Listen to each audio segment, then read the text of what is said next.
In this lesson, we're going to take a look at using Groundspeed. Groundspeed is another tool that runs inside Firefox as a plugin, and Groundspeed actually is a little bit similar to Firebug, although it gives us some slightly different capabilities in terms of interacting with the page. You can see I've got a panel that opens up on the left-hand side here, and we can see all of the form components. I've got an ASP.NET form, and there are form components to that form. If I were to select each of these components, you would see where they show up in the page. Now, all of these are hidden. I've got right up at the top here, it just says this is that particular value, and it's hidden because that shows up in parentheses there. I've got a bunch of hidden form fields, and I've got a search box, and that shows up right over here. And now I've got a button. You can see the button shows up right over here, and that's where it shows up on that page. Now, one of the interesting things about Groundspeed is that I can actually interact with the different components in the page and do some different things with them. For example, I could do a hex decode, I could do an HTML encode, I could do base64 manipulations, do MD5 SHA-1.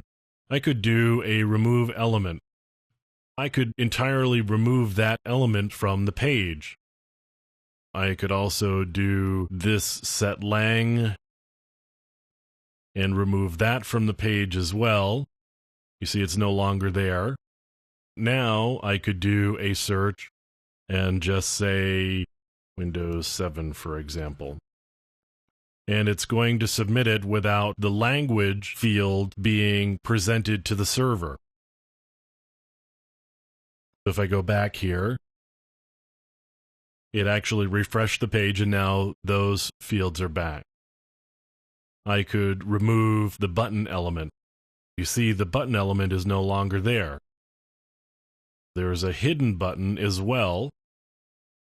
There's several unknown buttons here, and it doesn't show up anywhere because Groundspeed can't determine where on the page they actually are.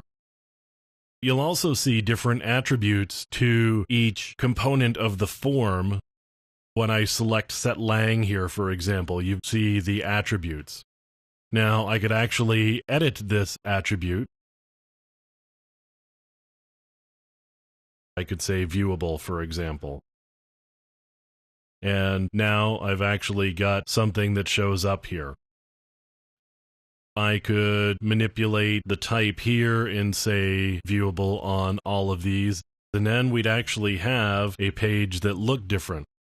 This is kind of cool and all, and I can play with all of these things, and it's nice, but what does it really mean at the end of the day? Well, what it means is it gives me access to some data that's in the page in a programmatic fashion so I can interact a little bit differently with the server. What happens if I start removing these different components of the form and then submit the form? How does the server respond to that? We can see from using Microsoft as an example, their server actually responds reasonably well. If I were to change this data here to, "Hi, how are you?" and then I type in Windows there, I've actually removed the button from this. The button's gone, I can't actually do anything anymore, it's all broken. Apparently that there broke this particular page, so now I could just do a refresh on the page, get everything back, and now once the form comes back here, we've got the form back at this point. Let's take a look at this event validation. And let's make it viewable again. Now it's viewable, I can actually edit it. Let's actually add some data back in here now that I've got the button back. And now I can just type Windows in here.